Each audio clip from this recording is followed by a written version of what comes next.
Coffee. That's what kept Hayes' Diner alive at 2 a.m. Not the food, though Anna's meatloaf had its loyal fans. Not the atmosphere, since the vinyl booths were cracking and the jukebox hadn't worked since I was 16. Just coffee, hot and strong, for truckers making the haul to Milwaukee and insomniacs who couldn't face their empty apartments. I'd been pouring that coffee for 5 years now, ever since Mom and Dad died in the accident that also took Sarah. Except Sarah didn't die in the accident. She disappeared 3 days later. They found her body 2 weeks after that, but I didn't think about Sarah during the graveyard shift. Couldn't afford to. Grief didn't pay rent on a struggling diner, and the bank didn't care that my 29-year-old hands were the only thing standing between this place and foreclosure.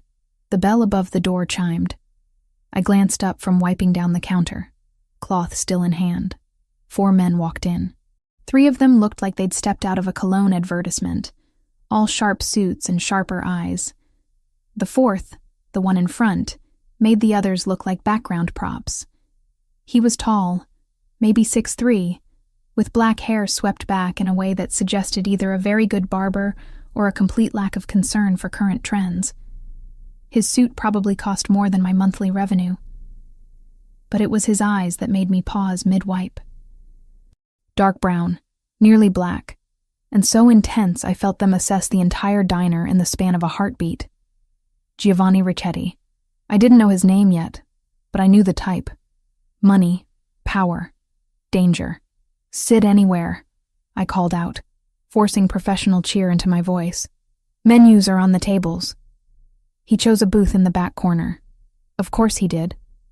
View of both entrances, wall at his back. The 3 men arranged themselves strategically, 2 in the booth across from him, 1 at the counter with a clear sightline to the door. I'd seen this dance before. Not often, but enough to recognize it. Anna emerged from the kitchen, took 1 look at our new customers, and immediately busied herself with the coffee machine in the back. 60 years in Chicago taught you when to be invisible. I grabbed my order pad and approached their table. The man in the expensive suit was reading our laminated menu, like it contained classified information. His fingers drummed once against the table. Long fingers, clean nails. A ring on his right hand caught the overhead light. My heart stopped. The world narrowed to that single piece of jewelry. Gold, antique, with an intricate seal carved into deep red stone. Garnets surrounded by what looked like Latin script worn smooth by time. I'd seen that ring before. Held it in my hands. Watched it catch the light exactly like this on someone else's finger. Ma'am? I blinked. One of the men at the counter was staring at me. Coffee. I managed, voice rough. I'll get coffee. I retreated to the counter, my hands shaking as I grabbed the pot. This wasn't possible. That ring was unique. Sarah had shown it to me the last night I saw her alive, eyes bright with excitement she wouldn't explain. She'd worn it on her right hand, middle finger, exactly where this stranger wore his. When they found Sarah's body, the ring was gone. Police said robbery, probably. I'd never seen it again. Until tonight. I returned to their booth, pot in hand, and poured 4 cups without spilling despite the tremor in my fingers. Up close, the ring was even more distinctive. The seal showed what looked like a lion rampant, surrounded by words I couldn't make out. My sister had a ring like that, I heard myself say. The effect was immediate. His hand froze halfway to the coffee cup. Those dark eyes snapped to my face with an intensity that made my breath catch. What? His voice was deep, controlled, with the barest hint of an accent I couldn't place. That ring. I pointed with the coffee pot, unable to stop myself. My sister wore one exactly like it, 5 years ago. How? The single word carried weight. Not a question. A demand. I swallowed hard. I don't know. But she did. I saw it. She wore it the last night I saw her alive. The 3 other men had gone completely still. The one at the counter had shifted position slightly. My survival instincts belatedly kicked in, screaming that I'd said something very wrong to very dangerous people. But the man with the ring just stared at me. Something flickered across his face. Shock, maybe. Or recognition. What was your sister's name? He asked quietly. Sarah. Sarah Hayes. He closed his eyes briefly. When he opened them again, something fundamental had changed in his expression. "Sit down," he said. "I'm working." "Sit down." I sat. Anna was going to kill me for abandoning the counter, but my legs had stopped taking commands from my brain. He removed the ring from his finger and placed it on the table between us. Under the diner's harsh lights, I could see the craftsmanship even more clearly. This wasn't costume jewelry. This was an heirloom. "This ring has been in my family for 300 years, he said. "It's one of a kind, hand-forged in Naples, brought to America by my great-great-great-grandfather. There is no other ring like this in the world." "Then how did my sister—" "6 years ago this ring was stolen from me." His jaw tightened. "Taken during an attack that killed 6 of my men. I thought it was lost forever." My mouth went dry. 6 of his men. This man commanded men. Had men who could be killed. "It reappeared 1 year later," he continued. "Someone left it on my desk. No note, no explanation. I never discovered who returned it or how they obtained it. The math assembled itself in my mind like puzzle pieces I didn't want to complete. 6 years ago, Sarah would have been 24. 1 year later would be 5 years ago. Weeks before she disappeared, your sister returned my family's ring," he said slowly, realization dawning in his eyes as he spoke. "Somehow she had it. And she gave it back. Sarah died 5 years ago," I whispered. "They found her body in the river. The police said—" "What did they say?" "Random violence. Wrong place. Wrong time." The official story had always felt incomplete. But what could I do? I was 24, drowning in funeral costs, and suddenly responsible for a failing diner. She'd been dead about 2 weeks when they found her. He picked up the ring, turned it over in his fingers. What was her full name? Where did she work? Sarah Elizabeth Hayes. She was a freelance translator. German, Italian, some Russian. She worked from home mostly, but sometimes clients hired her for in-person meetings. I heard my voice from a distance. Too calm for the conversation we were having. "Why are you asking?" "Because I think your sister died because of this ring," he said. "And I think I know who killed her." The coffee pot slipped from my fingers. It hit the table, bounced, rolled. He caught it with reflexes that seemed too fast, set it upright without spilling a drop. "I don't understand," I managed. "You don't need to understand." "Not yet." He pulled a card from inside his suit jacket, slid it across the table. Heavy cardstock, embossed. Just a name and a phone number. Giovanni Ricchetti. "But if you want answers about what really happened to your sister, call this number tomorrow, 9 a.m. "Who are you?" His mouth curved slightly. Not quite a smile. "Someone who owes your sister a debt. She returned something precious to my family. The least I can do is tell you why she died for it." He stood. The 3 men stood with him, a synchronized movement that spoke of long practice. He placed $200 bills on the table next to his untouched coffee. "For the coffee and the conversation," he said. "And Miss Hayes?" "Yes?" "Don't talk about this ring to anyone else. For your own safety." They left as quickly as they'd arrived. The bell chimed. The diner fell silent except for the hum of the ancient refrigerator. Anna appeared at my elbow. "You okay, honey?" "I don't know," I admitted. "I really don't know." The card lay on the table. Giovanni Ricchetti. Tomorrow, 9 a.m. I picked it up. The paper felt expensive between my fingers. Outside, a black SUV pulled away from the curb, taillights disappearing into Chicago's pre-dawn darkness. Sarah had worn that ring. I knew it with absolute certainty, and now the man who owned it was offering answers I'd spent 5 years trying to find. I tucked the card into my apron pocket. Tomorrow I'd call. I didn't sleep after my shift ended. Just stared at the ceiling of my studio apartment above the diner, watching dawn creep across the water-stained plaster. At 8:55 a.m., I sat on my ancient couch with Giovanni Ricchetti's card in one hand and my phone in the other. The smart thing would be to throw the card away. Pretend last night never happened. Men who traveled with bodyguards and paid $200 for coffee they didn't drink weren't the kind of men who improved your life. But Sarah's face kept appearing in my mind. Not as they'd found her, bloated and pale from 2 weeks in the river, as she'd been that last night. eyes bright with secret excitement. That impossible ring on her finger. I dialed at exactly 9 a.m. He answered on the first ring.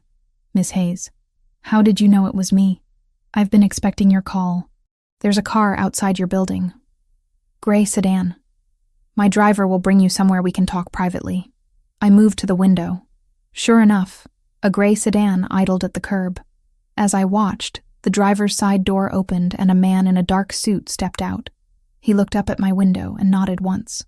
You've been watching my apartment? I've been ensuring your safety. There's a difference. His voice remained calm, almost gentle. The people who killed your sister may not appreciate you asking questions about her death. My stomach twisted.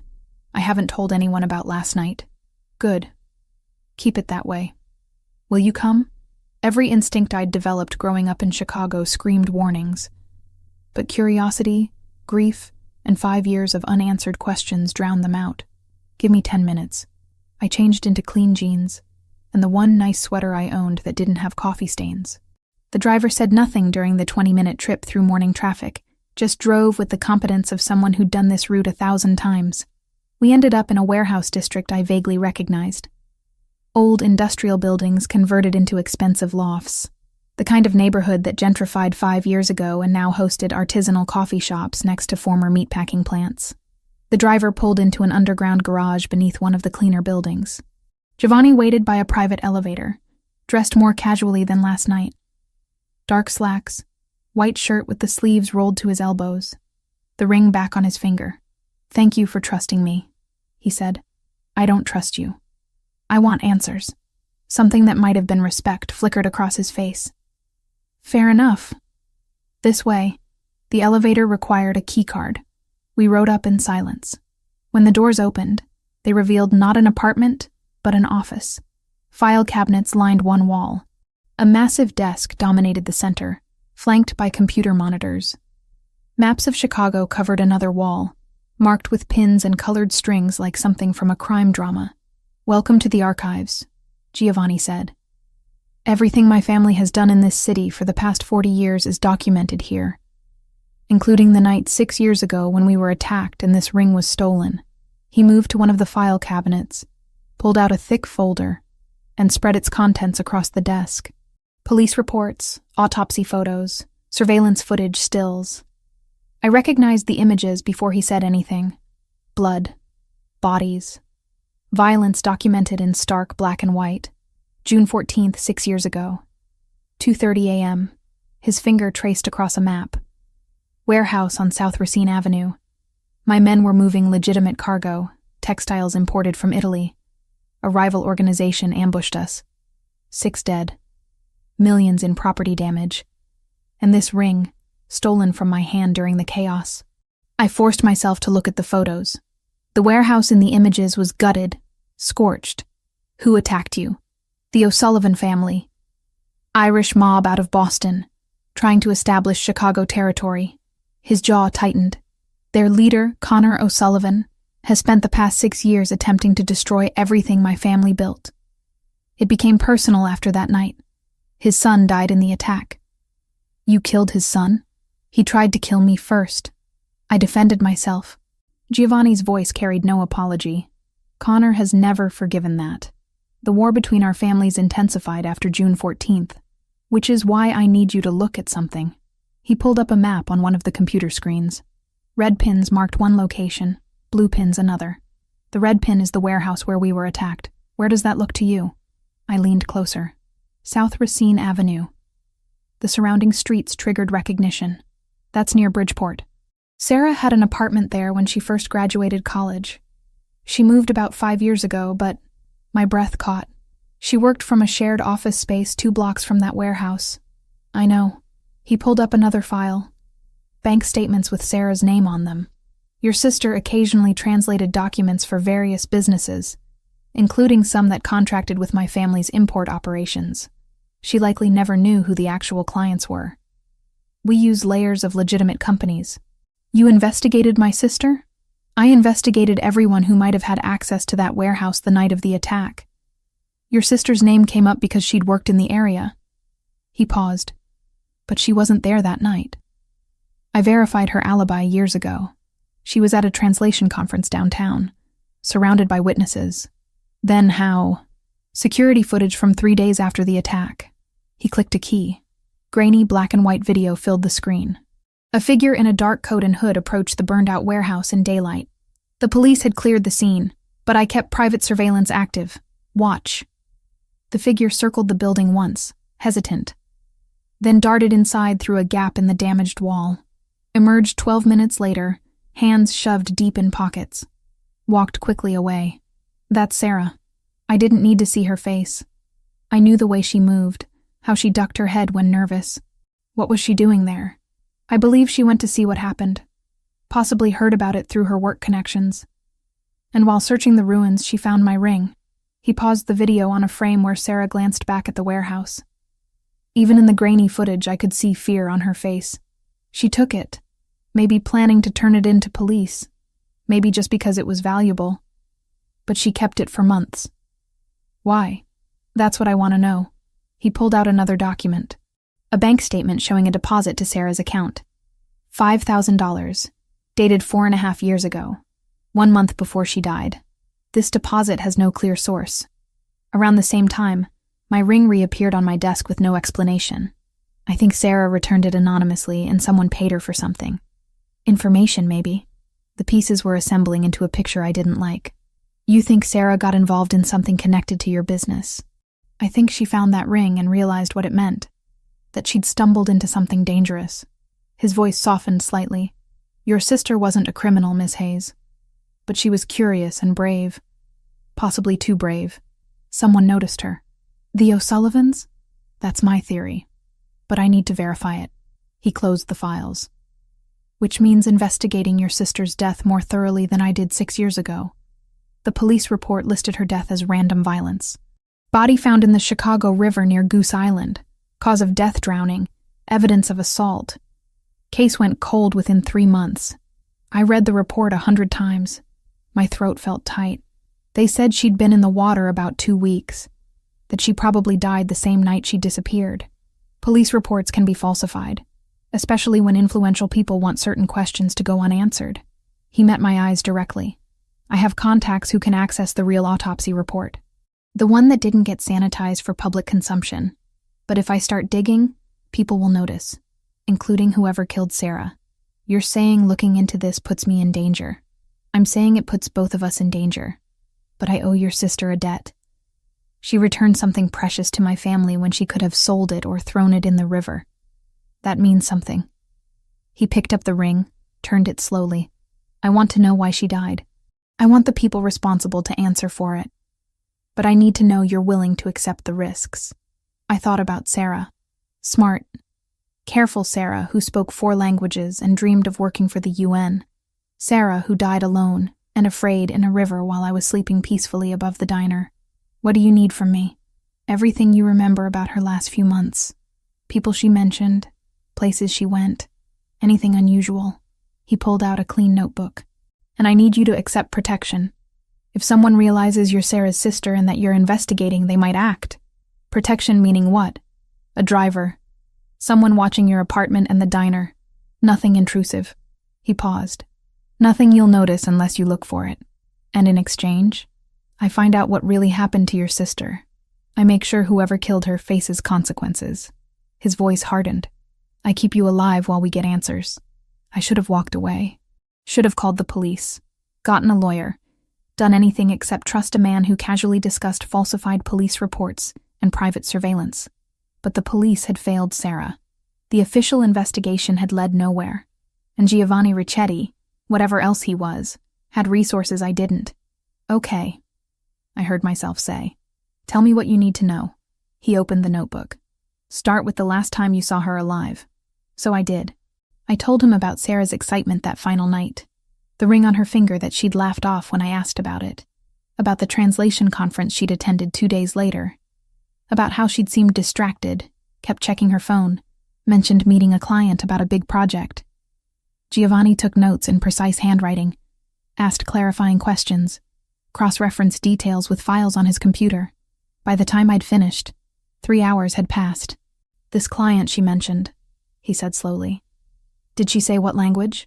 Russian, I think. She'd been studying it more seriously that year. Something dark crossed his face. Connor O'Sullivan has connections to Russian organized crime. If Sarah was translating for them, even unknowingly, he didn't finish the sentence. He didn't need to. Outside, afternoon sun slanted through the windows. Somewhere in Chicago, people were living normal lives, working normal jobs, not sitting in warehouse offices discussing their sister's murder with a man who probably had blood on his hands. "I'll have answers within 48 hours, Giovanni said. "My driver will take you home. Don't discuss this with anyone, not even your employee, Anna. The less people know, the safer everyone stays." And then what? Then we decide what to do with the truth. He stood, extended his hand. "Thank you for trusting me with this, Miss Hayes." His handshake was firm, warm. I noticed calluses on his palm, rougher than I'd expected from a man in expensive suits. Evidence of work I probably didn't want to know about. The driver took me home in silence. As we pulled up to the diner, I saw Anna through the window, prepping for dinner service. My normal life. Still waiting. But normal had ended the moment I saw that ring. I climbed the stairs to my apartment and found an envelope on my door. No markings.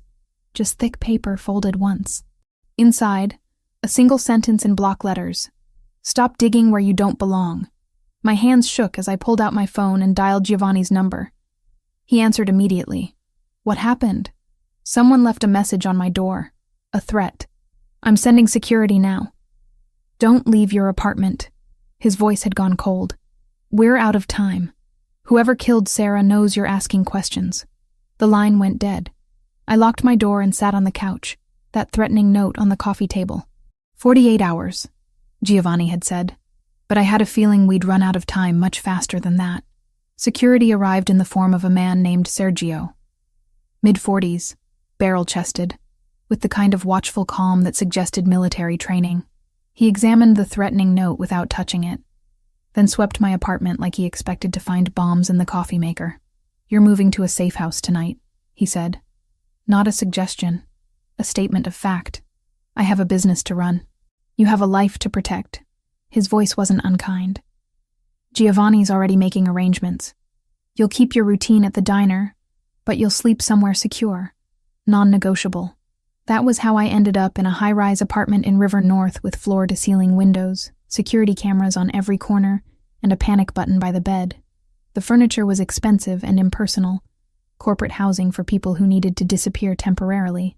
Giovanni showed up at 7 that evening with takeout from a Thai place that definitely didn't deliver to this address. He'd traded the suit for dark jeans and a black sweater that made him look younger, less intimidating, almost human. "I brought pad thai," he said, setting containers on the granite counter. "Sergio said you hadn't eaten since this morning." Sergio talks a lot for someone who barely says 3 words. He takes his job seriously. You should be grateful. Giovanni pulled out plates from cabinets he somehow knew the location of. "This building is owned by one of my legitimate companies. Only 4 people know you're here. You're safe. Until I'm not." I opened a container. The smell made my stomach growl, betraying how scared I actually was. That note means someone's been watching me. How long have they known about Sarah and the ring? I don't know yet, but I have information. He pulled out his phone, swiped to a photograph. "The police report on your sister's death was sanitized, as I suspected. But I accessed the original autopsy through a contact at the medical examiner's office. Sarah didn't drown Natalie. She was dead before she entered the water." Hearing my first name from him felt strange. Intimate. I focused on the food instead of the sudden tightness in my chest. "How?" "Blunt force trauma to the head, then a single gunshot to the heart." He paused. "The method is specific. It's a signature used by O'Sullivan enforcers. A calling card for people who betray them. Sarah never betrayed anyone. She possessed information about their operations, even if she didn't realize it. That made her a liability." He set the phone down carefully. "The police covered it up because Connor O'Sullivan owns half the cops in 3 precincts. An unsolved drowning raises fewer questions than an execution-style murder tied to organized crime." I set down my fork. "So Sarah translated something for them, found out what it meant, and they killed her for it. That's my theory. The $5,000 deposit in her account was probably payment for a translation job that went wrong. She saw too much, Understood too much. His jaw tightened. Connor doesn't leave loose ends. Why return your ring then? If she was so scared, why risk contacting anyone connected to this world? Because your sister was smart. She knew the ring marked her as someone who'd been at my warehouse after the attack. If O'Sullivan found out she had it, they'd assume she was working for me. Returning it anonymously was self-preservation. He leaned back against the counter. But it wasn't enough. They found her anyway. I pushed the food away. Appetite gone. You said Connor's son died in that warehouse attack 6 years ago. That he's been waging war against you ever since. His son, Patrick, was 23. Ambitious. Reckless. He organized the attack without Connor's direct approval. Trying to prove himself. Giovanni's voice carried old bitterness. Patrick drew on me first. I had 3 seconds to decide if I wanted to live or die. I chose to live. And Connor blames you. Connor blames everyone except his son. For 6 years, he's attacked my businesses, my people, my family. He's a man consumed by grief and rage, which makes him extremely dangerous. He met my eyes. If he discovers you're Sarah's sister and that you're investigating her death with my help, he'll kill you to hurt me, just like he killed her. The apartment's heating system hummed softly. Outside, Chicago glittered with evening lights. People living normal lives, going to normal dinners, watching normal television. I should be terrified, I said slowly. I should run, but all I feel is angry. Anger is useful if you channel it correctly. How do you channel it? You've been fighting this war for 6 years. Something vulnerable flickered across his face. Not well. Not until recently. He moved to the window, hands in his pockets. Connor killed my older brother 4 years ago. Antonio. He was 38. Had a wife and 2 daughters. Connor's men planted a bomb in his car because Antonio refused to back down from expanding our territory in Cicero. I'm sorry. Sorry doesn't bring him back. Sorry doesn't protect his daughters from growing up without a father. His reflection in the window looked haunted. I became the head of my family that day. 32 years old. Suddenly responsible for hundreds of people. Dozens of businesses. A war I didn't start but couldn't end. Every decision I've made since then has been about keeping my people alive and making sure Antonio's death meant something. I understood suddenly why he'd agreed to investigate Sarah's death. It wasn't just about the ring or some abstract concept of debt. It was about all the people Connor O'Sullivan had destroyed in his single-minded quest for revenge. Where do we go from here? I asked. I keep digging into Sarah's last few weeks. The translations she did, the clients she met, everything that might connect her to O'Sullivan operations. He turned from the window. You stay here or at the diner, always with security. No deviations, no risks. Connor will make a move soon. The threatening note proves he knows you're involved. We need to be ready. And then? Then we decide if we're going to the authorities or handling this ourselves. His expression hardened. I prefer the latter. But I'm trying to be better than my instincts. For what it's worth. We ate in silence after that. The food was good despite everything. Giovanni insisted on staying until Sergio's shift started at midnight, doing work on his laptop at the kitchen counter while I pretended to watch television. The domesticity of it felt surreal. A mob boss doing spreadsheets while I flipped through channels showing sitcoms and reality competitions. At 11:45, he closed his laptop. I need to tell you something. My stomach tightened. What? I'm not a good man, Natalie. I've done things that would horrify you. Hurt people, ordered violence, operated outside every law you believe protects civilization. He stood, gathering his things. But I honor my debts. Your sister returned something precious to me when she didn't have to. That makes her death my responsibility to avenge. I don't want revenge. I want justice. Sometimes they're the same thing. He paused at the door. Sometimes they're not. When we find out which one this is, I need to know you can live with my methods. I don't know if I can. Then figure it out. Because once we start down this road, there's no turning back. His dark eyes held mine. Connor O'Sullivan doesn't forgive, doesn't forget, doesn't show mercy. If we're going to stop him, we need to be willing to fight on his terms. He left before I could respond.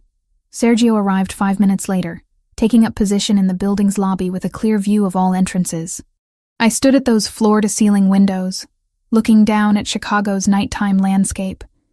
Somewhere out there, Connor O'Sullivan was planning his next move. Somewhere out there, the answers to Sarah's death waited. I called Giovanni's number. He answered immediately. "I can live with your methods," I said. "As long as they lead to the truth." A pause.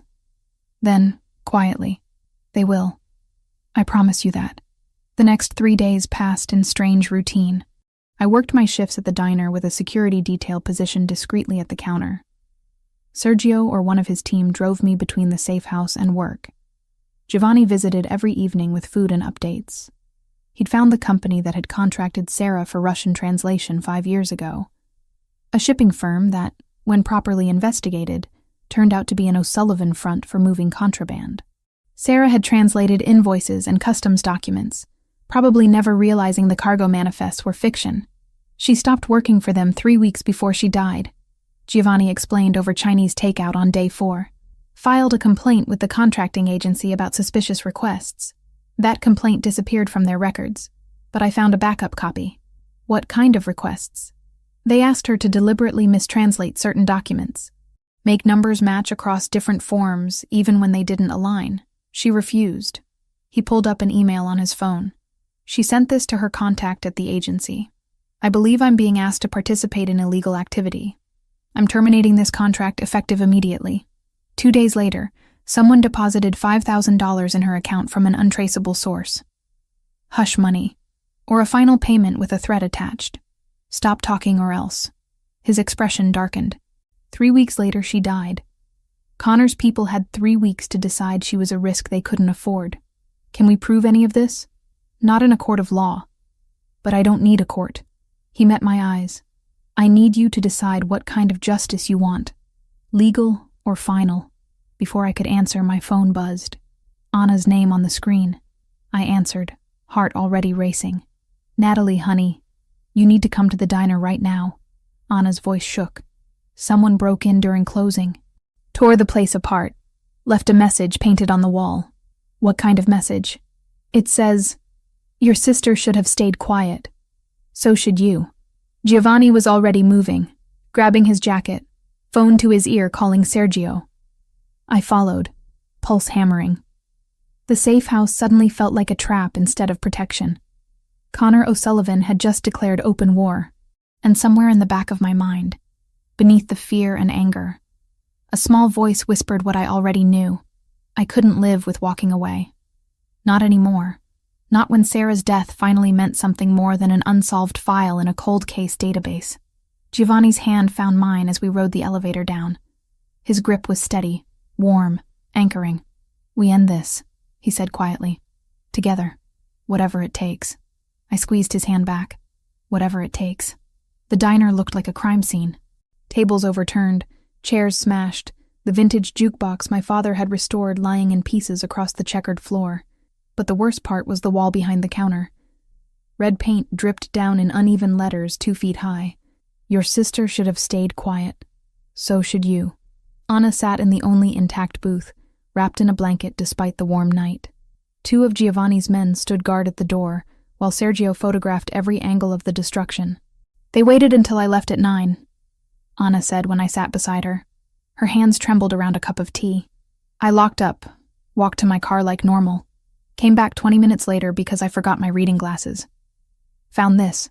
Did you see anyone? A black truck drove past when I was coming back. No plates. Didn't think anything of it at the time." She squeezed my hand. "Honey, what's going on? This isn't random vandalism." Giovanni appeared before I could answer. He crouched in front of Anna, his voice gentle.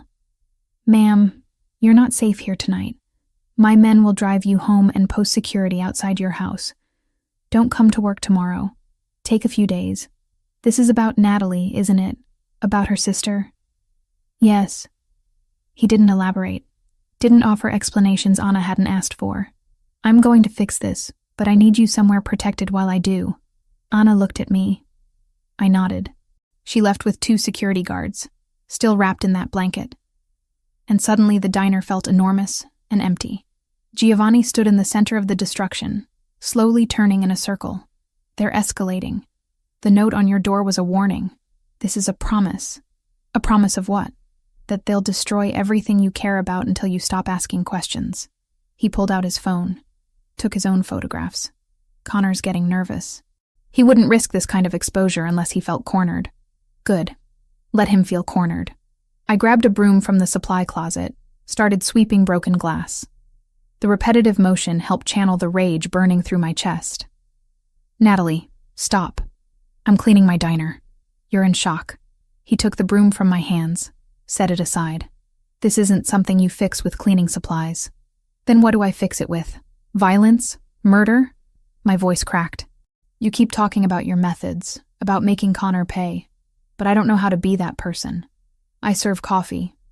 I make small talk with truckers at 3 a.m. I don't know how to fight a war. You don't have to fight it alone. His hand settled on my shoulders, steady and warm. That's what I'm here for. Why? The question burst out before I could stop it. Why do you care this much? Sarah returned your ring 5 years ago. That debt's paid. You could walk away. I could. His dark eyes held mine. But I won't. You want to know why? Because I'm tired of watching Connor O'Sullivan destroy innocent people. Because your sister deserved better than dying afraid and alone for the crime of being honest. Because you... He stopped, jaw tightening. Because I what? Because you remind me that not everything in this world is corrupt and brutal. That some people still believe in justice instead of revenge. His hands dropped. I've spent 6 years becoming someone I barely recognize. Someone who orders violence without flinching. Who makes decisions that cost lives. You make me want to be better than that. The confession hung between us. Outside, a siren wailed past.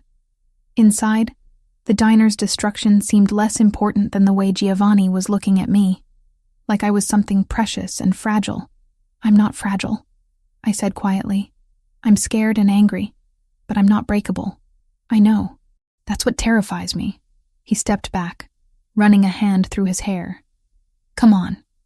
Sergio's team will secure this place and document everything. We need to talk somewhere private.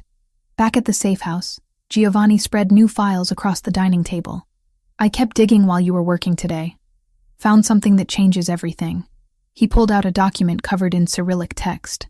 This is a contract Sarah translated 5 years ago. The shipping company claimed it was for industrial machinery. Actually, it was for weapons. High-end military surplus being moved from Russia to the U.S. through Chicago. My stomach dropped. Sarah helped them smuggle weapons?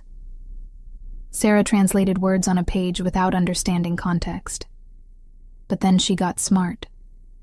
Started researching the companies listed in the contracts. He pulled out printouts with highlighted sections. She found connections between the Russian suppliers and known criminal organizations. Found inconsistencies in the paperwork that proved the cargo manifests were fraudulent. And she kept evidence. She kept everything. Probably planning to go to authorities once she had enough proof. His expression darkened. But O'Sullivan's people were monitoring her. They discovered she was documenting their operation. That's when they paid her $5,000. Blood money. A test. To see if she'd take payment and walk away quietly. When she didn't, when she terminated her contract and filed that complaint, they had their answer. He pulled out one final document. An email, partially redacted. I found this on a server O'Sullivan thought was secure. It's from one of his lieutenants to Connor directly. I read the visible portions. Translator problem resolved. No loose ends. Message sent to others who might consider similar actions. They murdered her as an example, I whispered. Yes. And they covered it up with help from corrupted officials who owed Connor favors. Giovanni's voice had gone cold. Your sister died because she tried to do the right thing. Because she believed in law and justice and wouldn't compromise those values even when threatened. I sank into a chair. Sarah's face swam in my memory. Younger sister by 12 minutes. But always the brave one. The one who stood up to bullies, who called out injustice, who believed the system would protect people who told the truth. The system had failed her. Spectacularly. I want to go to the FBI, I said. We have evidence. We have Connor's own communications. Let them handle it. The FBI investigation would take months, maybe years, and Connor has enough money to buy the best defense lawyers in the country. He might walk. Giovanni leaned against the table. Is that justice? Him living in a mansion under house arrest while your sister is dead? It's better than nothing. Is it? He pulled out his phone, showed me a photo. Young woman, maybe 20, with Giovanni's dark eyes and sharp cheekbones. This is Camilla, my sister. She's 24, studying medicine at Northwestern. Wants to be a trauma surgeon. Why are you showing me this? Because Connor knows about her. Has known for years. He's waiting for the right moment to hurt me by hurting her. His hand tightened on the phone. If we go public with this evidence, Connor will know he's cornered. Cornered animals lash out. Camilla would become a target. As would you, Anna. Everyone connected to this. So what's the alternative? We just kill him. We make him vulnerable. Expose his operations enough that his own people turn on him. Crime families run on loyalty and profit. If you remove both, the organization collapses from within. Giovanni set the phone down carefully. I'm not talking about murder. I'm talking about strategic dismantling. That's just revenge with better PR. Maybe. But it keeps innocent people alive while putting Connor somewhere he can't hurt anyone else. He moved to stand in front of me. I'm trying to find a middle ground between the man I was and the man I want to be. Help me figure out where that ground is. I looked up at him. This man who'd walked into my diner a week ago and turned my entire world inside out. Who'd shown me the truth about Sarah's death and offered resources I'd never have accessing alone. Who looked at me like I was something worth protecting, worth changing for. We build a case, I said slowly. We gather every piece of evidence, document everything, make it impossible to deny or cover up. Then we give it to someone who can't be bought. A journalist with a national platform. Someone who'll make so much noise that even corrupt officials can't ignore it. Something like hope flickered across Giovanni's face. You have someone in mind? Maybe. I dated a guy in college who went into investigative journalism. Works for the Tribune now, covers organized crime. He owes me a favor. I pulled out my phone. His name is Marcus.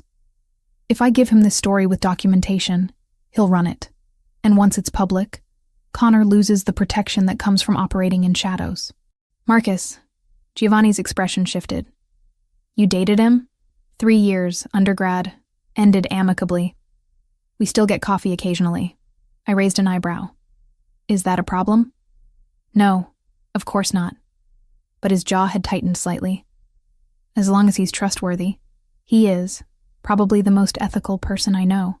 I started composing a message. I'll reach out. Set up a meeting. You bring the evidence. We make Connor O'Sullivan's life very public and very difficult. Giovanni was quiet for a moment. Then, you're brilliant. You know that? I'm practical. There's a difference. But warmth spread through my chest at the compliment. How long will it take to compile everything? 2 days, maybe 3. I need to verify sources, clean up anything that might compromise my family's legitimate businesses. He sat across from me. This might not stop Connor completely. He's survived exposure before, but it'll hurt him.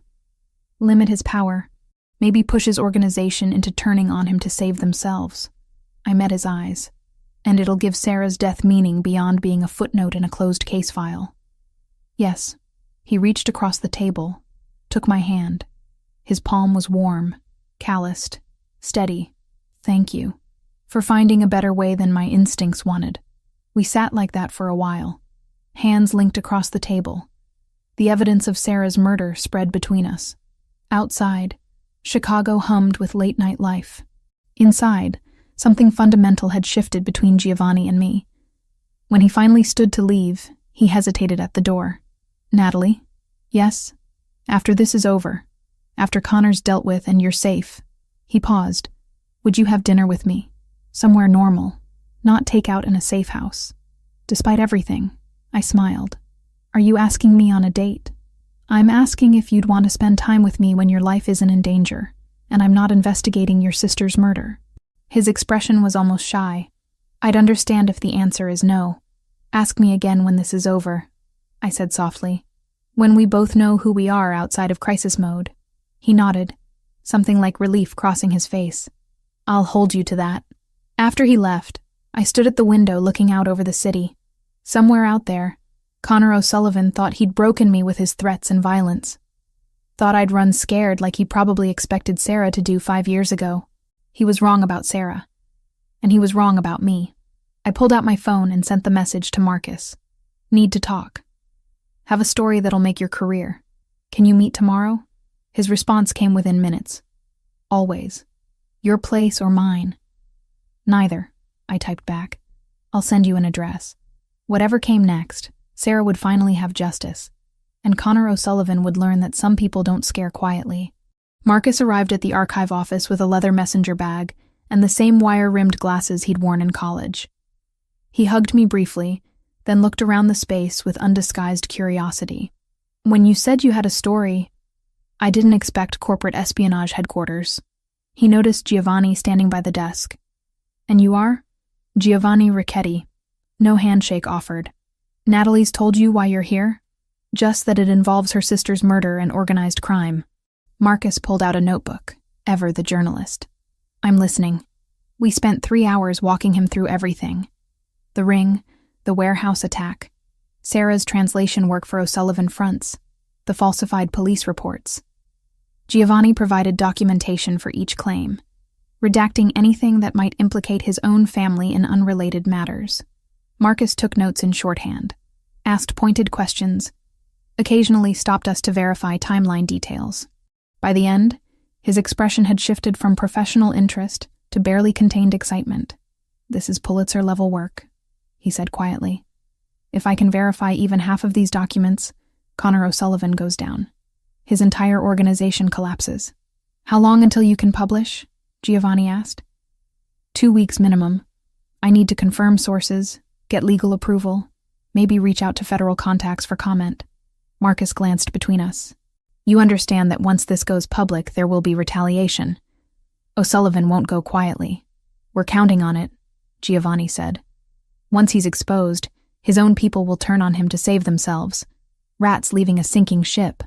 Marcus packed his notes carefully. Natalie, can I talk to you outside for a minute? Giovanni's jaw tightened, but he nodded. I followed Marcus to the hallway. Are you safe with him? Marcus asked without preamble. Giovanni Ricchetti isn't exactly known for charity work. His family runs half the port operations in Chicago through questionable means. I know what he is. I also know he's the only reason I'm still alive. I kept my voice low. Connor O'Sullivan killed Sarah, Marcus. Executed her and covered it up. Giovanni's helping me get justice. At what cost? I don't know yet, but it's worth it. I met his concerned gaze. Print the story. Make Connor pay for what he did. That's all I'm asking.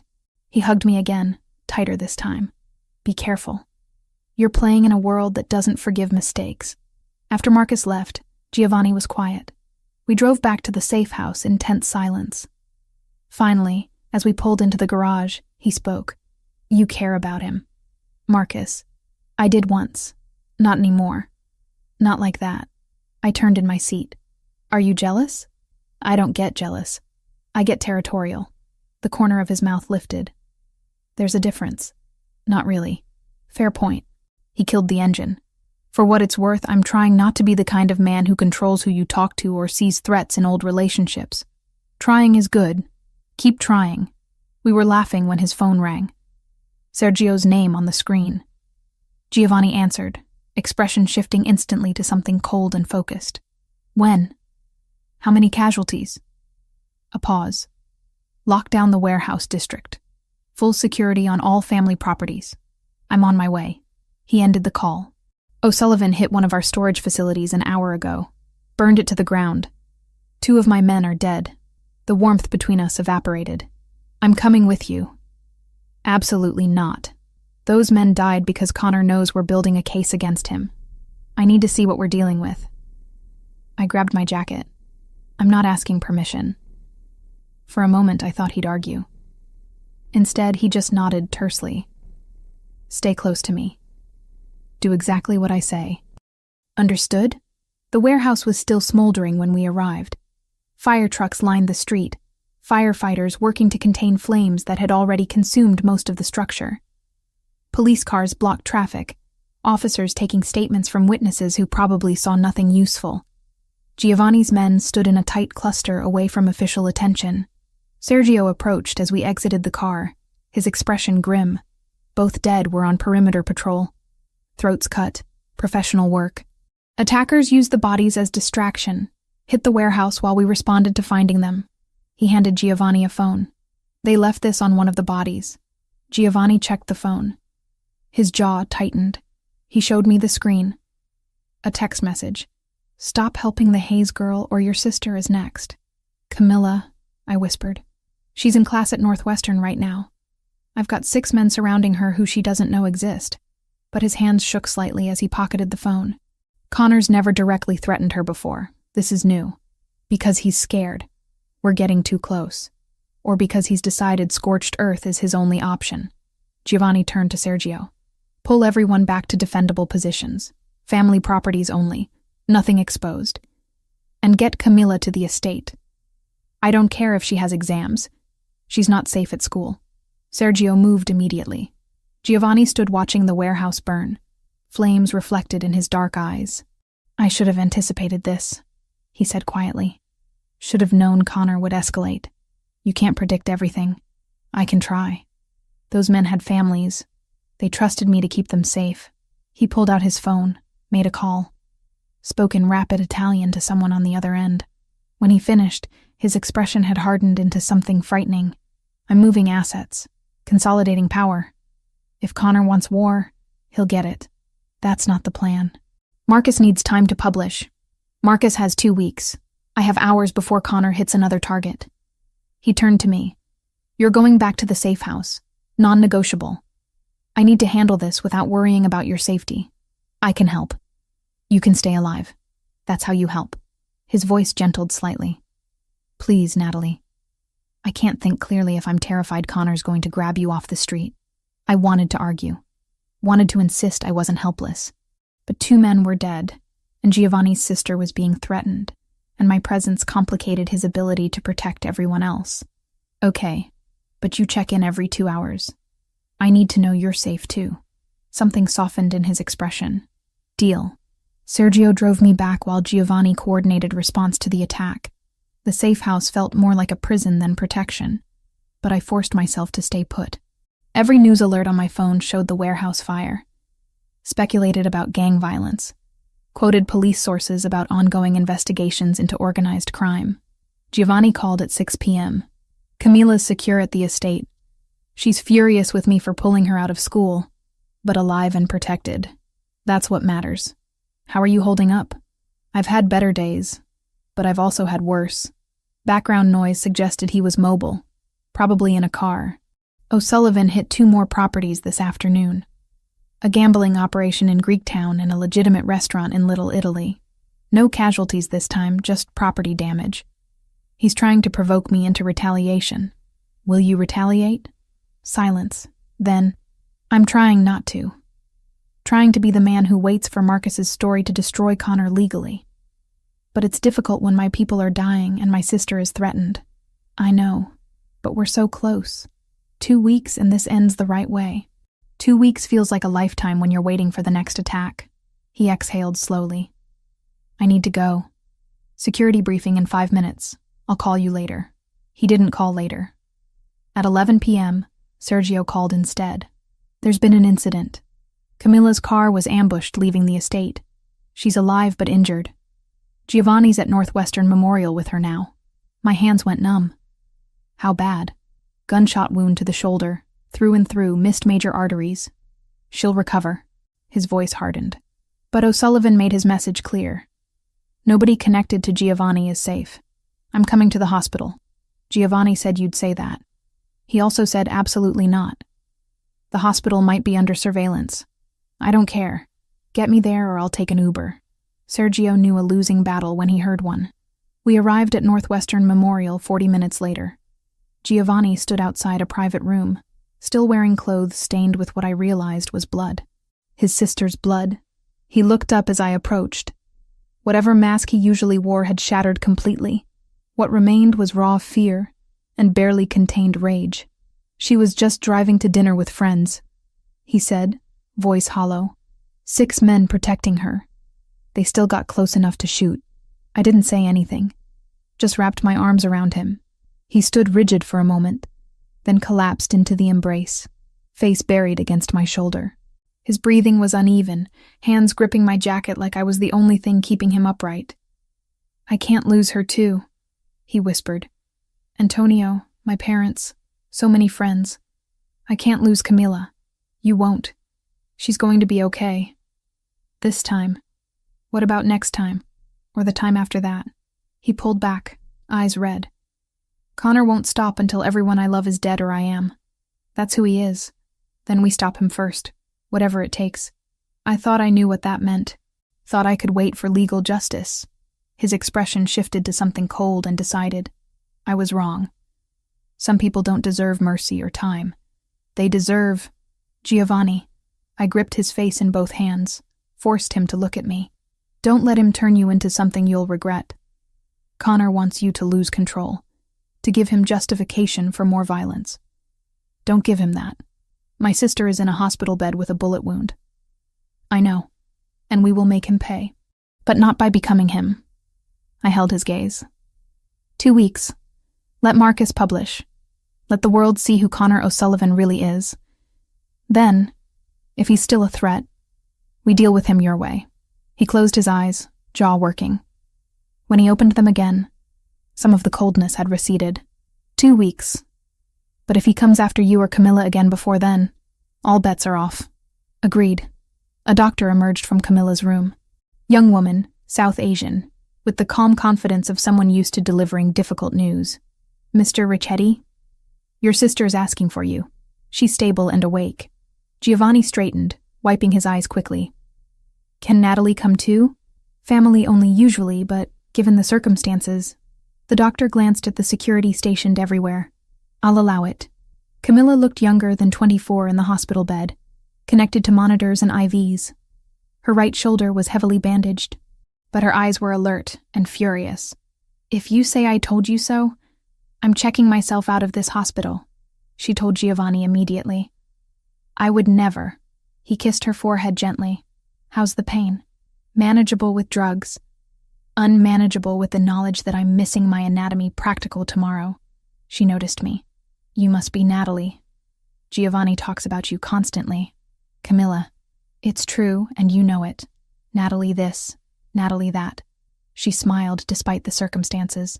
"I'm glad he has someone making him occasionally act like a human being instead of a walking anxiety disorder." Giovanni looked mortified. I laughed, surprising myself. "I like her already." "Of course you do. You both gang up on me." But relief had replaced the fear in Giovanni's expression. "Get some rest. We'll talk about school later." "We'll talk about me going back to school immediately," Camilla corrected. "I'm not hiding from Connor O'Sullivan. He doesn't get to control my life." "Your life I can rebuild. I can't rebuild you. Gio." She used what was clearly a childhood nickname. "I'm not made of glass. And I'm definitely not backing down from some vendetta-obsessed lunatic who thinks shooting people solves problems." Her expression hardened. "Destroy him. Whatever you need to do. You have my blessing." Giovanni squeezed her uninjured hand. "Working on it." We left her to sleep. Outside, dawn was breaking over Chicago. Giovanni and I stood in the hospital parking garage, exhausted and running on pure adrenaline. 12 days, he said quietly. Then Marcus publishes, and Connor's world ends. 12 days, I agreed. We can survive 12 days. His phone buzzed. He checked it, expression darkening. Connor just issued a statement through his lawyer. Claims Giovanni Ricchetti has been harassing his legitimate businesses, and that any property damage is justified self-defense. He's getting ahead of the story. He's declaring open war. Giovanni pocketed the phone. 12 days. But I'm done playing defense. Time to remind Connor O'Sullivan why people fear the Ricchetti name. The look in his eyes made me shiver. Not from fear of him, but from recognition of what was coming. The gloves were off. The rules had changed, and Connor O'Sullivan had just made the biggest mistake of his life by going after Giovanni's sister. I spent 3 days at the safe house watching Giovanni transform into someone I barely recognized. He left before dawn and returned after midnight. Clothes rumpled, eyes hollow, The few times we spoke, his voice carried an edge that hadn't been there before. We're bleeding resources, he told me on day 3, pouring whiskey he didn't drink. Connor's hitting supply lines, bribing my contacts, turning minor associates against me. By the time Marcus publishes, I might not have an organization left to protect. So we speed up the timeline. Marcus needs another 9 days minimum. Then we find another way to hurt Connor. Something that doesn't involve waiting. I closed my laptop where I'd been researching Connor's known associates. There has to be a weakness we can exploit. Giovanni sat heavily on the couch. His accountant, Thomas Riley, handles all the money laundering through legitimate fronts. If we could flip him, then we'd have direct testimony plus financial records. I pulled up a file. I've been looking into Riley. He's got a family, wife, 2 kids in private school. No criminal record before he started working for Connor. Meaning he's not loyal to the life, he's loyal to the paycheck. Giovanni leaned forward, some energy returning to his voice. If we offer protection and immunity, he might take it. How do we approach him without Connor knowing? We don't. I do. He pulled out his phone. Sergio's been tracking Riley's movements. He picks up his daughter from ballet every Thursday at 6 p.m. Tomorrow's Thursday. That's not enough time to plan properly. It's all the time we have. Connor's closing in. Either we act now or we lose the advantage. He stood, already making calls. I'll handle the approach. You stay here where it's safe. No. He paused mid-dial. What? No, I'm coming with you. I stood to face him. Riley's not going to trust a mob boss showing up at his daughter's ballet class, but a woman? Someone who looks normal and unthreatening? That's different. Absolutely not. If something goes wrong, you'll need someone who can talk to civilians without terrifying them. I crossed my arms. I've spent 5 years serving coffee to every kind of person in Chicago. I know how to read people, how to make them comfortable. You need me for this. His jaw tightened. For a moment I thought he'd refuse outright. Then he exhaled slowly. You stay in the car unless I signal otherwise. You don't approach unless I clear it. And if shooting starts, you run. Understood? Understood. Thursday afternoon found us parked outside a dance studio in Oak Park. Affluent neighborhood, tree-lined streets, the kind of place where soccer moms and organized crime accountants coexisted without overlap. Thomas Riley arrived at 5:55 p.m. in a sensible Volvo. Mid-40s, thinning hair, wire-rimmed glasses. He looked like a CPA, which technically he was. Just one who specialized in making blood money look legitimate. He goes in, waits in the lobby, brings his daughter out at 6:30. Sergio said from the driver's seat. Security's light. Connor doesn't consider him a target, because Connor thinks Riley's too scared to flip. Giovanni watched the studio entrance. Let's test that theory. At 6:15, Giovanni nodded to me. We exited the car and walked into the studio's lobby like normal parents. Other families milled around, chatting about recitals and carpools. Riley sat alone in the corner, scrolling his phone. Giovanni approached while I hung back slightly, trying to look casual. Riley glanced up, did a double take, and went pale. Mr. Ricchetti. His voice barely carried. I don't know what you think. Relax, Thomas. I'm not here to threaten you. Giovanni sat in the adjacent chair, posture deliberately unthreatening. I'm here to offer you a way out. I don't know what you're talking about. You've been laundering money for Connor O'Sullivan for 6 years. You know exactly what I'm talking about. Giovanni kept his voice low. You also know that Connor's organization is collapsing. Federal investigation, media exposure, internal fractures. When it falls, everyone goes down with it. Including you. Riley's hands trembled slightly. I can't help you. Connor would kill my family. Connor's going to be in federal custody within 2 weeks. But I can protect your family now. Giovanni pulled out a card. That's the direct line to an FBI agent who specializes in organized crime. She's expecting your call. Full immunity in exchange for testimony and financial records. You're insane. Connor has people everywhere. Had people everywhere. Most of them are currently reconsidering their loyalty. Giovanni leaned closer. Your daughter's name is Emma. She's 8. Takes ballet on Thursdays, soccer on Saturdays. Your wife Eva teaches 3rd grade at Oak Park Elementary. Your son Michael is 6. Obsessed with dinosaurs. Riley went white. Are you threatening them? I'm demonstrating that I know how to find them if I wanted to. So does Connor. Giovanni's voice hardened. The difference is, I'm offering protection before the walls close in. Connor will throw you to the feds to save himself the moment things get ugly. You know I'm right. Before Riley could respond, a young girl in a pink leotard emerged from the studio. Daddy! Riley stood automatically, forcing a smile. Hey, sweetheart. Good class? This was my cue. I approached with practiced warmth. Your daughter is adorable. How long has she been dancing? Riley blinked at me, confused by the shift. 2 years? My sister used to dance. I kept my voice gentle, conversational. She loved it, said it made her feel free. I paused, let the past tense register. She died 5 years ago. A man named Connor O'Sullivan had her killed because she knew too much about his business operations. Riley's expression shifted to horrified understanding. Her name was Sarah Hayes. She was a translator, worked for Connor without realizing what she was really translating. I held his gaze. When she figured it out and tried to walk away, Connor murdered her. Made it look like random violence. I didn't know. I know you didn't. But you know now. I pulled out a second card. This one with my number. Giovanni's offering you immunity and protection. I'm offering you the chance to make sure men like Connor don't kill anyone else's sister. Your choice, Mr. Riley. But choose fast. We left him standing there, his daughter chattering about arabesques, the cards in his shaking hands. Back in the car, Giovanni was quiet. Finally, that was effective. That was honest. I buckled my seatbelt. Will he call? If he's smart, yes. If he's loyal to Connor, he'll warn him we approached.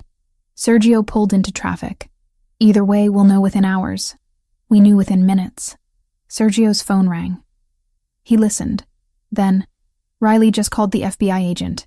He's turning state's evidence. Wants protection for his family immediately. Giovanni's expression transformed. How fast can we extract them? Agents are en route now. They'll be in protective custody within the hour. Sergio glanced in the rearview mirror. This changes everything. With Riley's testimony and records, we don't need to wait for Marcus's story. We can move now. No. Giovanni pulled out his own phone. We let Marcus publish as planned. Maximum exposure. But we use Riley's information to coordinate federal raids on Connor's operations simultaneously. Hit him legally and publicly at the same moment. He started making calls, coordinating with contacts I didn't ask about. By the time we reached the safe house, a plan was forming. Marcus would publish in 8 days.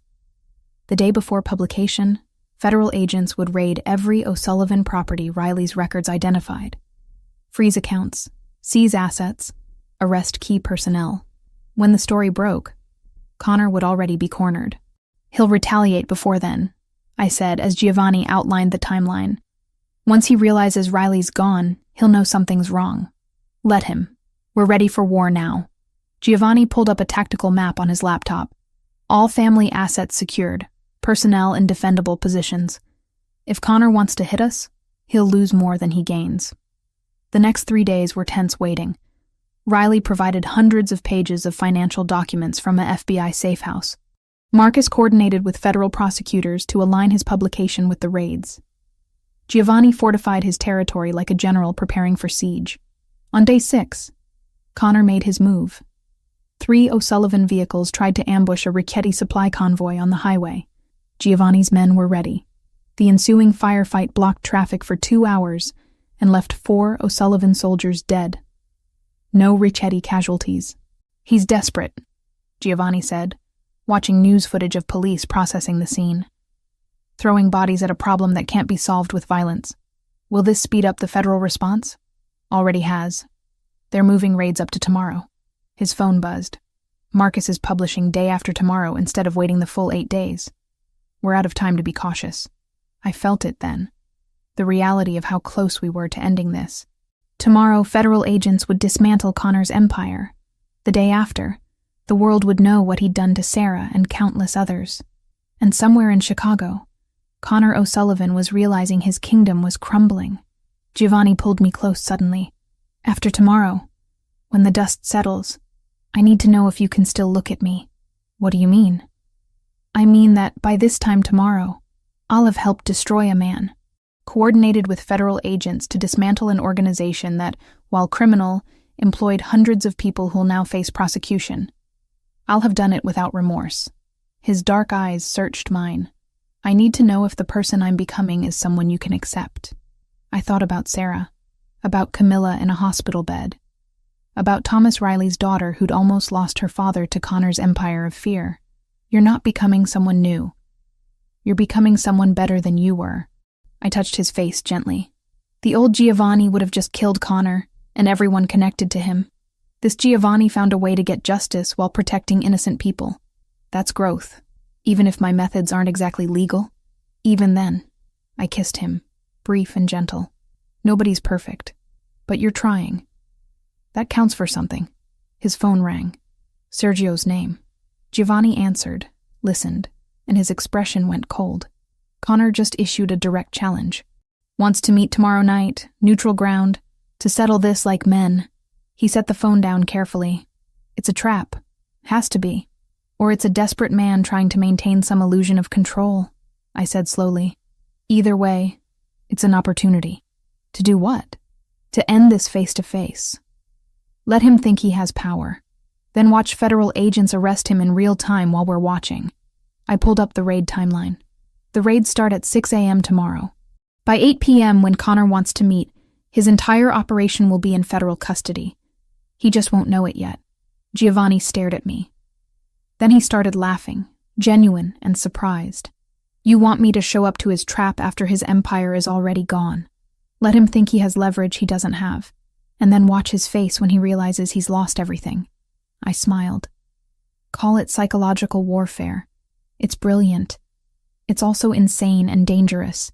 So is everything else we've done." I held his gaze. "But this way, we get to see Connor's face when his world ends. For Sarah. For Camilla. For everyone he's hurt." Giovanni pulled me into a fierce kiss. When he pulled back, his eyes were bright. "All right. We do this your way. But Natalie?" "Yes? If anything goes wrong tomorrow, if there's even a hint of danger, you run. Promise me." "I promise." But even as I said it, I knew the truth. I was done running. Done being the person who let dangerous men dictate terms. Tomorrow, Connor O'Sullivan's reign would end, and I was going to make sure I was there to watch it fall. The federal raids began at 6:02 a.m. I watched them unfold on news feeds from the safe house, coffee growing cold in my hands. Agents in tactical gear swarming warehouses, offices, residential properties. Helicopters circling. Reporters scrambling to cover breaking news about the largest organized crime bust in Chicago history. Giovanni stood at the window, phone pressed to his ear, coordinating with contacts across the city. "How many arrests so far?" Pause. "Good. And the accounts?" Another pause. "Frozen. All of them. Excellent." By noon, federal authorities had arrested 47 people connected to Connor O'Sullivan's organization, seized 12 properties, frozen assets worth an estimated $70 million. Connor himself remained at large, but his empire was burning. Marcus's story went live at 2 p.m. I read it 3 times, throat tight. He'd documented everything. Sarah's murder, the falsified police reports, the weapons trafficking, the money laundering, quotes from federal prosecutors, statements from Thomas Riley about the systematic corruption, photos of documents proving Connor's involvement, and at the center of it all, Sarah, her picture from college graduation, bright-eyed and optimistic, the story Marcus told about her courage, her integrity, her death. She would have liked this, I said quietly, seeing her name attached to something that mattered. Giovanni read over my shoulder. She got justice. That's what matters. His phone rang. He checked the screen, expression hardening. "It's Connor," he answered on speaker. Connor O'Sullivan's voice came through rough and barely controlled. "You destroyed everything. My businesses, my people, my legacy. You destroyed yourself. I just helped speed the process." Giovanni's voice carried no sympathy. "We still meeting tonight? Or are you too busy running from federal warrants?" Oh, we're meeting. 8 p.m., the old steel mill on Goose Island. You remember it, Ricchetti? Where you killed my son? Where your son tried to kill me and failed. Giovanni's jaw tightened. I'll be there. But understand this, Connor. You lost. This meeting changes nothing. We'll see about that. The line went dead. I looked at Giovanni. The steel mill is where Patrick died 6 years ago, where this all started. He set the phone down carefully. Connor wants closure on his terms. One final confrontation where he gets to play the aggrieved father. It's definitely a trap. Absolutely. Which is why I'm bringing 30 men and enough firepower to start a small war. He pulled me close. You're staying here. I know you want to see this through, but I'm coming. I cut him off firmly. Connor threatened me, vandalized my diner, killed my sister. I deserve to see this end. Natalie, you once told me I wasn't fragile. Prove you meant it. I held his gaze. I'm not asking to be in the line of fire, but I'm asking to be there. Please. He struggled with it. I saw the war in his expression between protection and respect. Finally, he nodded. You stay in the vehicle, armored, with Sergio and 2 other guards. You don't exit unless I give the all clear. Understood? Understood. We arrived at the old steel mill at 7:45 p.m. The place was a skeleton of rusted metal and broken windows, abandoned for decades. Perfect location for an ambush. Giovanni's men secured perimeter positions while Sergio parked our SUV with clear sight lines to the main entrance. Connor arrived at 8:03 p.m. Just 3 vehicles, maybe a dozen men. Significantly less force than Giovanni had brought. Either Connor was genuinely alone, or his backup was hidden extremely well. Connor himself looked like a man who'd aged 10 years in 2 days. Late 50s, gray hair unkempt, expensive suit wrinkled. He stood in the center of the mill's main floor, spotlit by the setting sun through broken skylights. Giovanni exited our vehicle. Sergio tensed but didn't stop him. I watched through bulletproof glass as Giovanni crossed the open space, stopping 20 feet from Connor. Their voices carried in the empty space, echoing off metal walls. 6 years, Connor said. 6 years I've waited for this moment. To watch your empire crumble like you made mine crumble. Your empire crumbled because you built it on violence and corruption. Mine still stands. Giovanni's posture was relaxed but ready. Whatever you're planning, it won't change what happened today. Federal agents have everything. Riley gave them everything. Riley was always weak. Just like you're weak. Connor's voice shook. You took my son from me. My only child. Do you understand what that's like? Watching your legacy die? Your son tried to murder me. I defended myself. Giovanni's voice hardened. And for 6 years, you've responded by killing innocent people, including a 24-year-old translator who just wanted to do honest work. Sarah Hayes. Connor laughed bitterly. She stuck her nose where it didn't belong, just like you, just like everyone who's ever crossed me. I couldn't stay silent anymore. I opened the vehicle door despite Sergio's protest. Sarah was my sister. My voice rang out across the empty space. Both men turned. She was brilliant and kind, and she died because of you. Connor's expression twisted. The waitress. I should have killed you when I had the chance. You should have. But you were too busy playing games. I walked forward slowly, aware of Giovanni's tension but unable to stop. You wanted revenge so badly that you destroyed yourself getting it. Now you have nothing. No organization, no money, no future except prison. I have this. Connor pulled a gun from his jacket. Everything happened in seconds. Giovanni moved toward me. Connor's arm came up, and I saw it. The red laser dot on Connor's chest from somewhere in the rafters. A sniper Giovanni had positioned hours ago. But the shot didn't come from the rafters. It came from behind Connor. One of his own men, weapon raised, fired twice. Connor jerked, stumbled. The gun fell from his hands. Federal agent, the man announced, pulling credentials. Connor O'Sullivan, you're under arrest for murder, racketeering, weapons trafficking.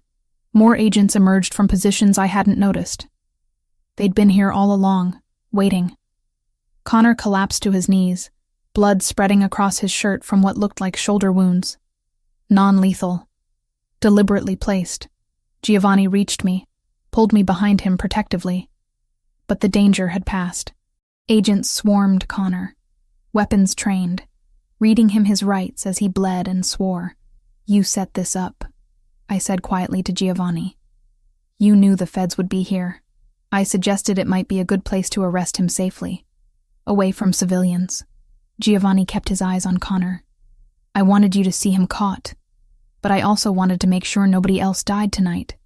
This way, everyone goes home." Connor was screaming now, about lawyers and rights and corruption. The agents hauled him to his feet, wounds already bandaged by a tactical medic. As they dragged him past us toward waiting vehicles, his eyes locked on Giovanni. "This isn't over. I'll find a way. It's over." Giovanni's voice was final. "You lost. Your organization is dismantled. Your assets are seized. Your people turned on you to save themselves. You'll spend the rest of your life in a federal prison wondering where it all went wrong."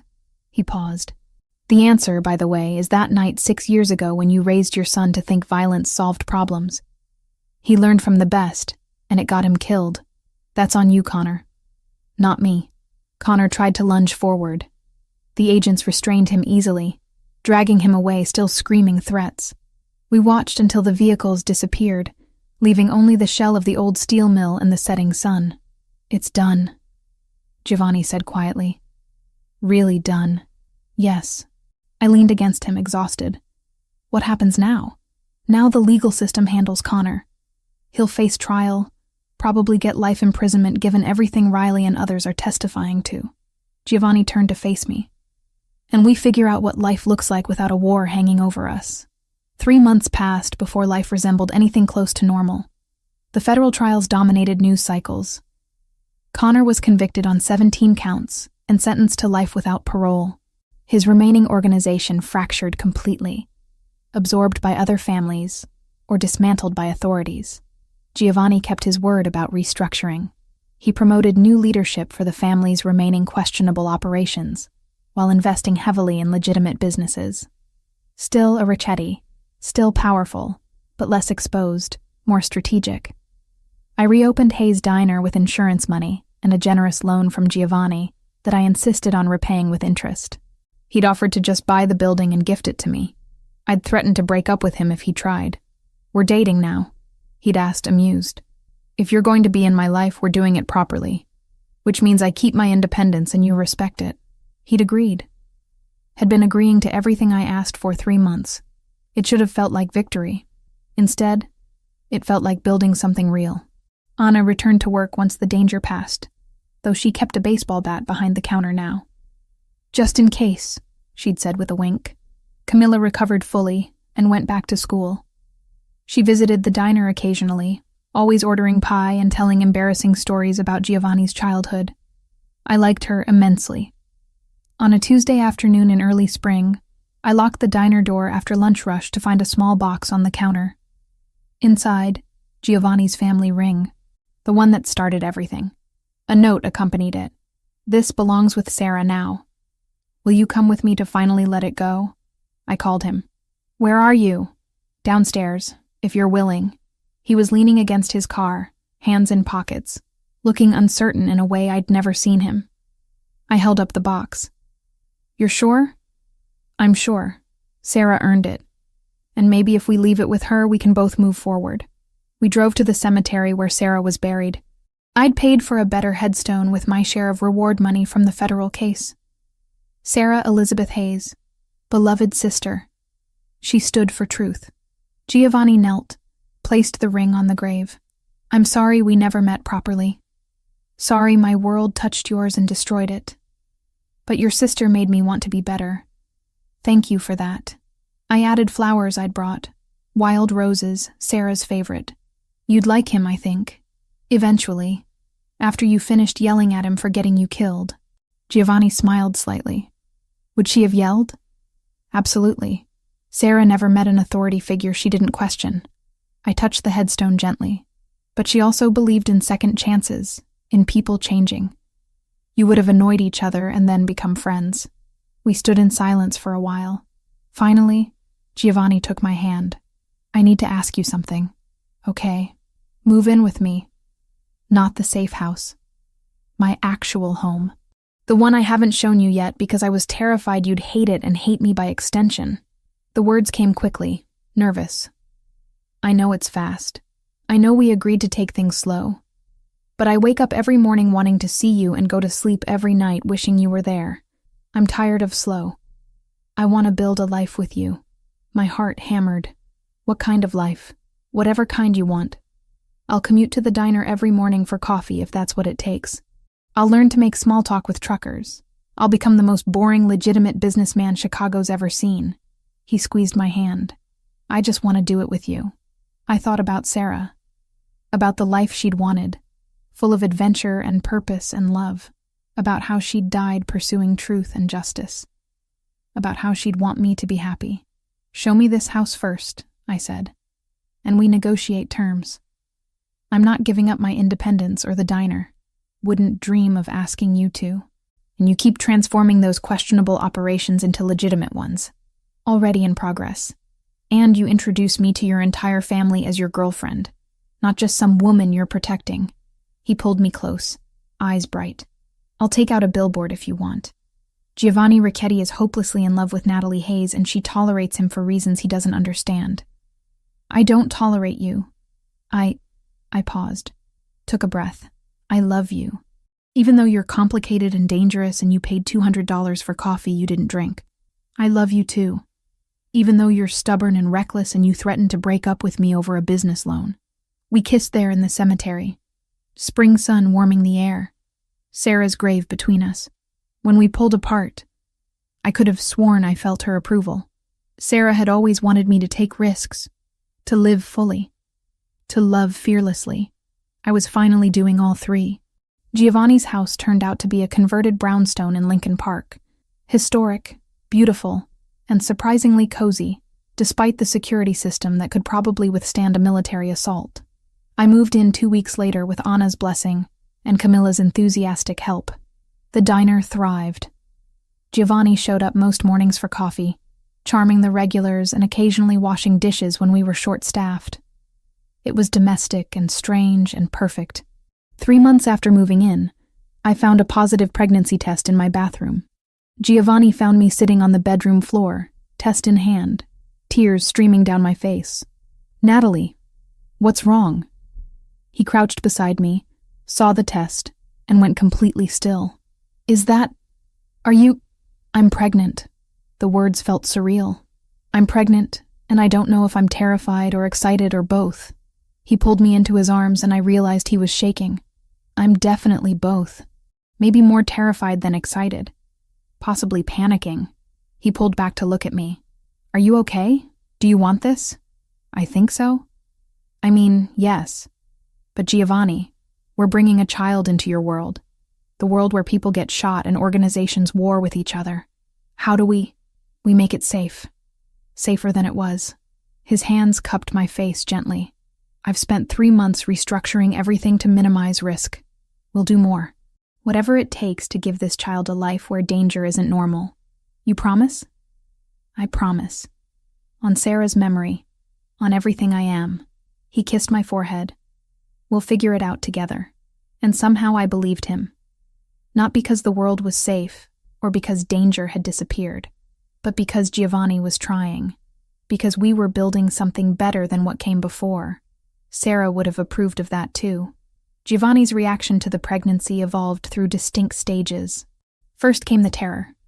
He'd wake at 3 a.m. reading parenting books, making lists of potential threats, researching the safest neighborhoods in Chicago. I'd find him calculating blast radiuses from the brownstone to various potential targets. You're spiraling, I told him at 4 a.m. one night, taking the notebook full of security protocols from his hands. Our daughter doesn't need a fortress. She needs a father who sleeps occasionally. Daughter? His voice cracked slightly. You think it's a girl? I know it's a girl. Mother's intuition. I pressed his hand to my barely there bump. And she needs you functional, not paranoid. The terror gradually transformed into something softer. He started attending every prenatal appointment, asking questions that made the obstetrician smile. He painted the nursery himself, refusing to let workers he didn't personally vet into our home. He talked to my stomach when he thought I was asleep. making promises about the life he'd give her. But the biggest change came 4 months into the pregnancy when I delivered my ultimatum. We were having dinner at the Brownstone, Sergio and Camilla joining us for pasta night that had become weekly tradition. Giovanni was explaining a new business venture, something about shipping logistics, when I set down my fork. I need you to step back from operations. Completely. The table went silent. Giovanni stared at me. What? The questionable parts of your business. The things that happen in shadows. I need you out of them before this baby is born. I kept my voice steady. I can't raise a child wondering if her father is going to come home. If federal agents will show up at her school because someone decided to flip on you. If rivals will target her to get to you. Natalie. I've already restructured. It's not enough. You're still connected. Still making decisions that could backfire. I met his eyes. I'm not asking you to walk away from being a Richetti. I'm asking you to transition fully into legitimate business and let someone else handle what's left of the illegal operations. Camilla spoke up quietly. She's right, Gio. You've been talking about getting out for years. You just needed a reason. My reason is sitting across from me carrying my child. Giovanni's jaw worked. But if I step back completely, I leave a power vacuum. Someone has to lead the family. Promote someone you trust. Someone younger who's not trying to build a different life. I reached across the table for his hand. Antonio would want this for you. He'd want you to have the choice he never got. Giovanni was quiet for a long moment. When he spoke, his voice was rough. I'll need 6 months to transition. Find the right person. Ensure loyalty. Make sure the change doesn't cause instability. You have 4. She's due in 5. You're negotiating using our unborn daughter as leverage. I'm negotiating because I love you and I want decades with you, not years cut short by violence. I squeezed his hand. Choose us. Please. He chose us. The next 4 months were chaos. Giovanni identified his successor, a sharp 32-year-old named Luca, who'd been running their Boston operations with brutal efficiency and surprising diplomacy. The transition was announced to family leadership at a meeting I didn't attend, but heard about later. Some resistance, some relief. Universal respect for Giovanni's decision. They think you're going soft, Camilla told me over coffee at the diner. I told them you're actually the scariest person any of us know, because you made Giovanni Richetti choose family over power. I didn't make him do anything. I just gave him permission to want something different. That's what makes it scary. She grinned. Also, I'm absolutely going to spoil this baby outrageously. Fair warning. By month 7, Giovanni's involvement in anything questionable had reduced to occasional advisory calls with Luca.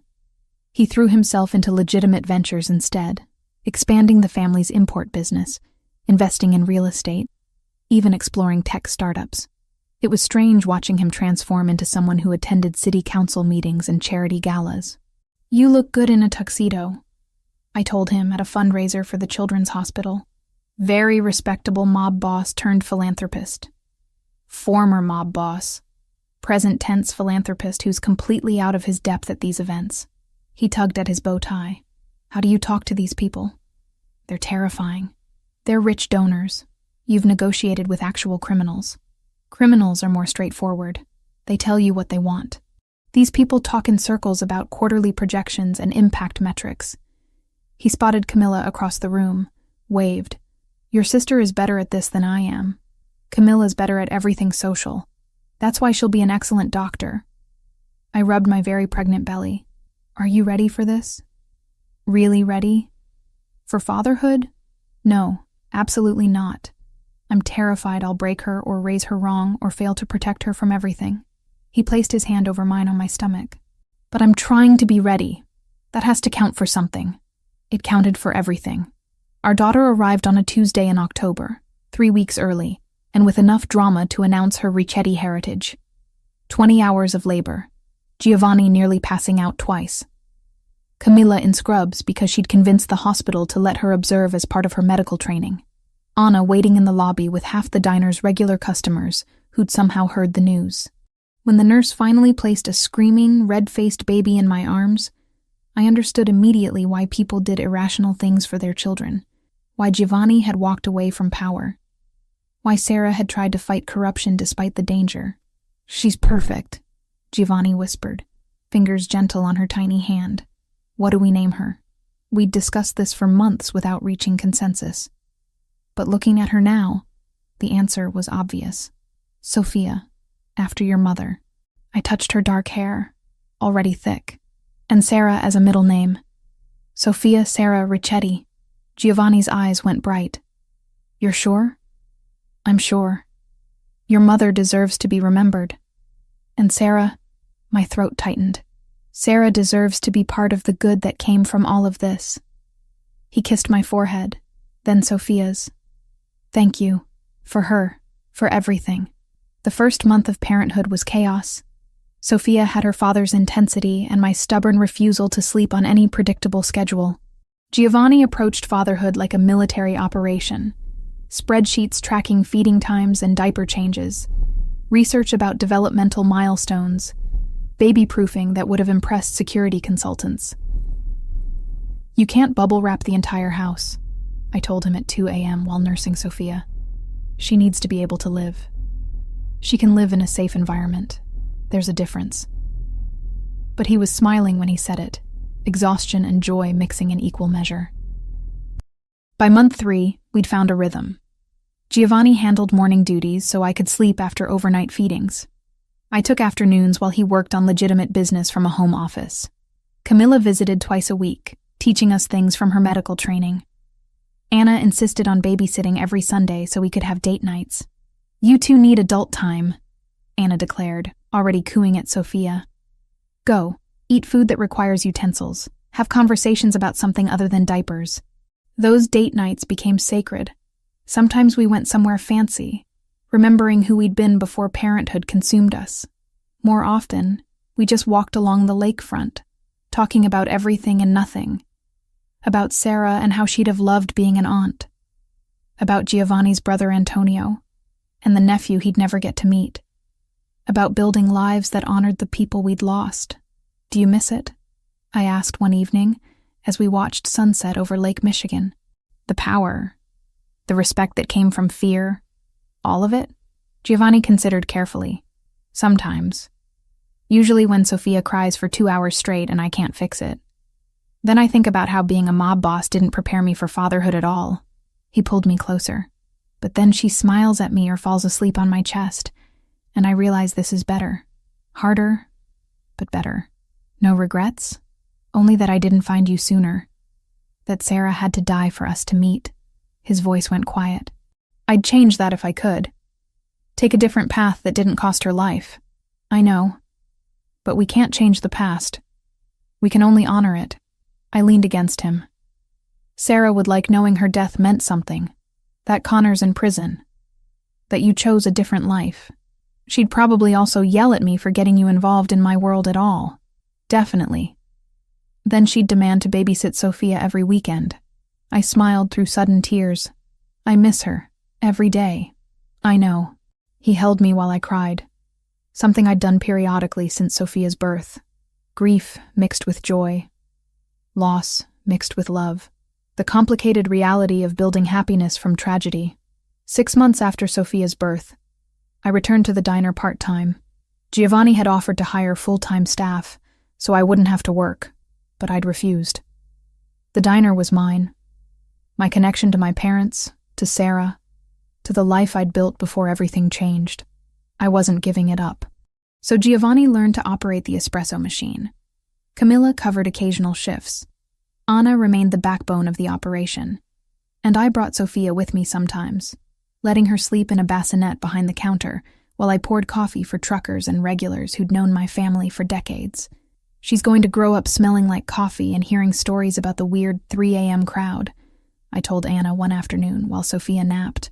Sounds like a good childhood to me. Anna adjusted Sophia's blanket gently. Your parents would be proud, honey. Of this place, of how you survived everything, of that beautiful baby. And Sarah? Sarah would be beside herself with joy. Probably spoiling Sophia rotten and teaching her Italian curse words to horrify Giovanni. Anna smiled. But mostly she'd be proud you found love in spite of everything. That you chose to be happy. On a random Thursday when Sophia was 8 months old, Giovanni showed up at the diner during lunch rush with flowers and a nervous expression. "We need to talk," he said. My stomach dropped. "That's never a good opening." "It's good, I promise. Can you take a break?" We sat in our usual booth while Anna watched Sophia and the counter. Giovanni pulled out a small box, set it on the table between us. "I know we've been doing this backwards. Living together, having a baby, building a life without doing the traditional steps." He opened the box. Inside, a simple diamond ring, elegant and understated. "But I want to do this part right. Natalie Hayes, will you marry me?" I stared at the ring. At Giovanni, this complicated man who'd walked into my diner 10 months ago and changed everything. Who'd helped me find justice for Sarah. Who'd transformed his entire life because I'd asked him to. Who woke up at 3 a.m. to soothe our daughter and made terrible dad jokes and loved me with an intensity that still took my breath away. "Yes," I said. "Obviously yes." He slipped the ring on my finger, and the diner burst into applause. I turned to find Anna crying, several regulars grinning, and Sergio, who I hadn't noticed, enter, looking suspiciously emotional. "You planned this," I accused Giovanni. "I wanted witnesses, people who'd hold us to it." He kissed me gently. Also, Anna threatened to ban me from the diner if I didn't propose properly with flowers and everything. "I absolutely did," Anna called from behind the counter. We married 2 months later in a small ceremony at the same cemetery where Sarah was buried. Camilla stood as my maid of honor. Sergio was Giovanni's best man. Sophia wore a tiny dress and slept through the entire thing.